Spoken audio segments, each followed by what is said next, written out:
Hello mga ka-cooking, panibagong araw, panibagong ulam na naman ang lulutuin natin ngayon. Kadalasan hinahanda ito sa birthday, pansit Mickey gisado.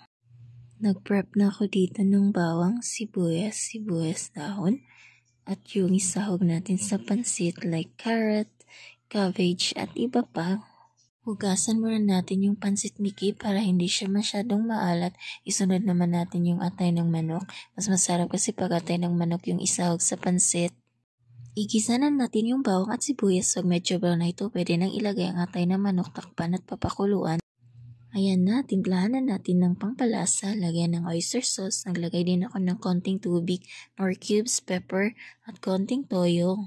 Halu-haluin lang at papakuluan ng saglit. Pag kumukulo na, iligay na yung pansit. Halu-haluin lang at takpan. Tsaka natin ilagay yung mga gulay. Halu-haluin ulit at papakuluin ng ilang saglit. Ito na po ang pansit gisado. Ganito ang gusto ko sa luto ng pansit, yung masarsa at masarap. Kain tayo. Happy cooking!